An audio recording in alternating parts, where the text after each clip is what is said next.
Hello guys सबैजनालाई good morning.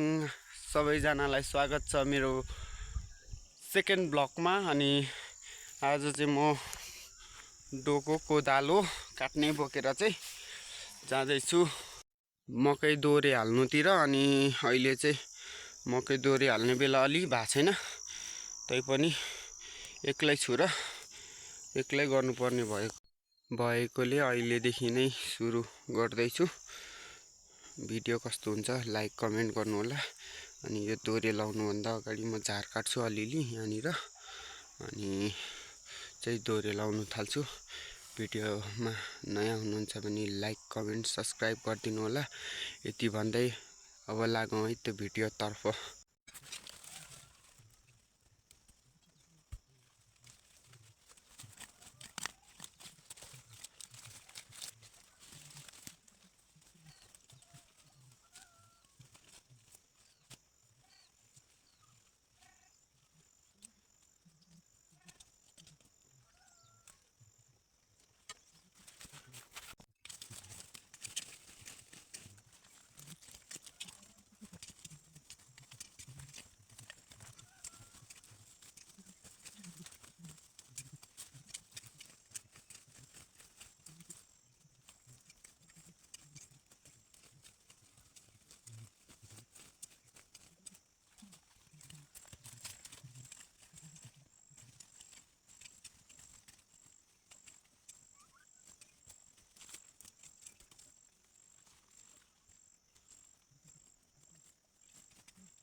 अहिले चाहिँ आधी झार काटिसकेको छु।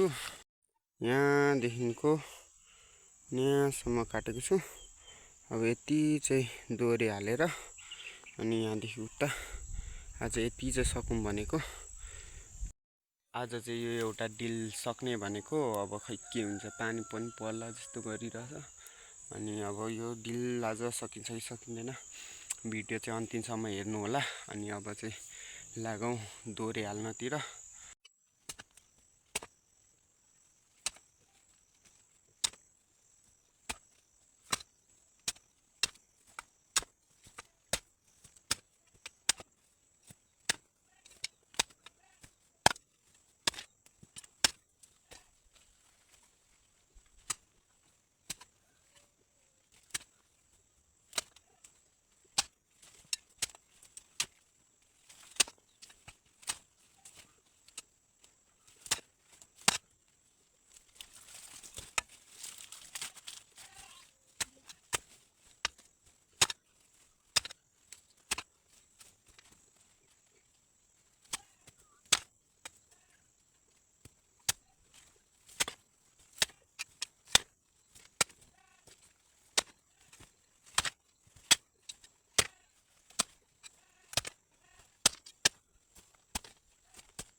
अनि गाइस यो दोहोरे चाहिँ किन हाल्नु भएको भन्नुहुन्छ भने, साउन भदौतिर चाहिँ धेरै हावा पानी आउँछ अनि त्यसैले मकैहरू सबै लडाइदिन्छ। अनि यसो गऱ्यो भने चाहिँ मल पनि हुन्छ मकैलाई भनेर चाहिँ यस्तरी दोहोरे गरेको।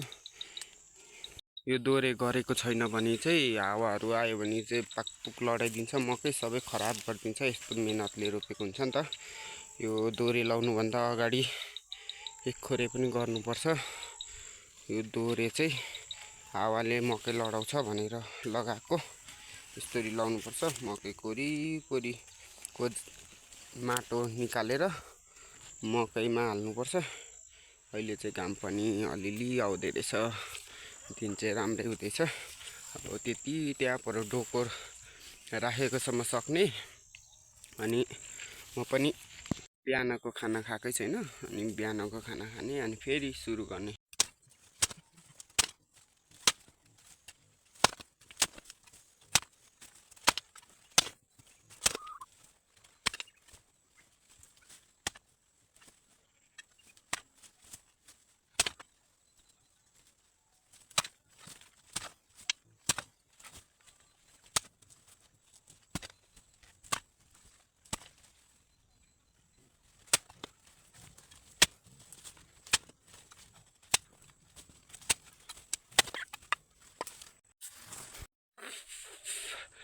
फाइनली मैले चाहिँ यो खोरे डोको भोकोसम्म पुऱ्याइसकेको छु यहाँसम्म।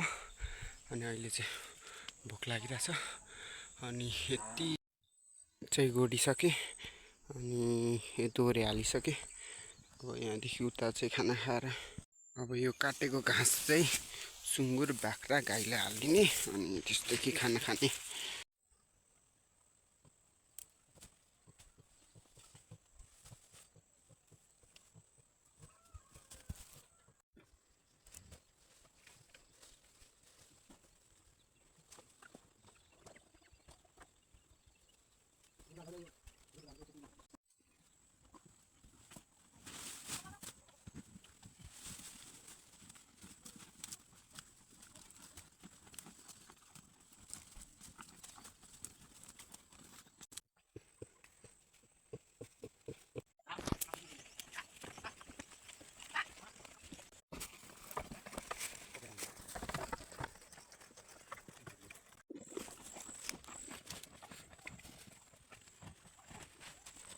मैले चाहिँ पेट पूजा पनि गरिसकेको छु अनि सबै काम पनि सकेको छु। अब फेरि बारीतिर लाग्नु पर्ने अनि अब चाहिँ यहाँको भ्यूहरू तपाईँहरूलाई देखाउने छु कस्तो देखिन्छ हाम्रो गाउँबाट भनेर। चाहिँ यो चाहिँ अहिले चाहिँ म गाउँमा आएको छु अनि त्यसपछि गाउँको घर चाहिँ यस्तो छ होइन। अनि यिनीहरू देख्नु भएको चाहिँ यो सबै मौरीको डुरहरू, तर मौरी चाहिँ आएको छैन, हल्का डुरहरू चाहिँ छ। अनि अहिले चाहिँ अब यहाँदेखि देखिने भ्यूहरू तपाईँहरूलाई देखाउँछु मेरो गाउँबाट। यो चाहिँ लुङरुप्पा अनि मेरो गाउँबाट कस्तो भ्यू देखिन्छ यस्तो छ गाउँको भ्यू। अनि अहिले चाहिँ क्यामेरा पनि राम्रो आएको छैन, सबै यो कुहिरो लागिरहेछ। घाम पनि त्यस्तो लागेको छैन, घाम लागेको भए चाहिँ राम्रो देखिन्थ्यो। यो चाहिँ डाँडा काँडा यस्तो छ। अब चाहिँ रेस्ट पनि गरिसकेँ, अब 10-15 मिनट रेस्ट गरेँ। अब चाहिँ बारीतिर लाग्दैछु अनि अहिले अब यो बारी गोडिसकेर अनि चाहिँ म पनि फ्री हुन्छु है। अब मलाई यो धेरै छ नि त, यहाँ 4-5 दिन त लाग्छ। सबैजनाले रेगुलर भिडियो आउँछ है, सबैजनाले वाच गरिदिनु होला होइन, लाइक कमेन्ट गरिदिनु होला अनि सेयर गरिदिनु होला। अनि यहाँ चाहिँ सानो सुँगुर, यो चाहिँ बुङ्गुर भन्छ यसलाई चाहिँ, सुँगुर है। अनि यो चाहिँ मजाले सुतिरहेछ पेट टन्न फुलाएर। अनि मैले पनि पेट फुलाएँ, यसले नि टन्नै फुलायो। अनि यो चाहिँ मजाले सुतिरहेछ। अनि अब चाहिँ म पनि बारीतिर लाग्छु है गाइज। अनि गाइजहरू यस्तो मेहनतले भिडियो बनाएको हुन्छ, यसो लाइक गर्नुहोस्, कमेन्ट गर्नुहोस्, सब्सक्राइब गर्नुहोस् है। अनि फर्स्ट बनाउँदै गरेको ब्लग हो, सपोर्ट गर्नुहोस् है। अझ योभन्दा राम्रो ब्लगहरू आउनेछ। अनि अब चाहिँ लागौँ काट्ने पनि, अब चाहिँ लागौँ। अनि अब फेरि घाँस काट्नुपर्ने हुन्छ अनि घाँस काटेर फेरि मकै दोहोरे लाउनु पर्छ है। यहाँ चाहिँ यस्तो छ बारीको हालत, अल्छी पनि लाग्छ, के गर्नु, अल्छी गरेर हुँदैन। अनि एक्लै छु, एक्लै फेरि अल्छी लाग्छ। अनि अब अल्छी मानेर पनि हुँदैन। अनि खानासाना पनि भयो।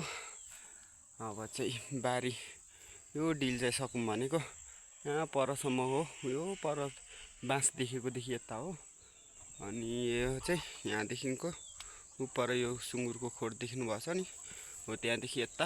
अनि यहाँ चाहिँ माथि डिलहरू छ। यहाँ मलाई 5-6 दिन लाग्छ, रेगुलर भिडियो आउँछ, हेरिदिनु होला। यसो सब्सक्राइब गर्नु चाहिँ नबिर्सिनु होला है गाइजहरू।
बाख्राले चाहिँ घाँस पनि खाइसकेछ। अब यिनीहरूलाई घाम ताप्न निकाल्ने।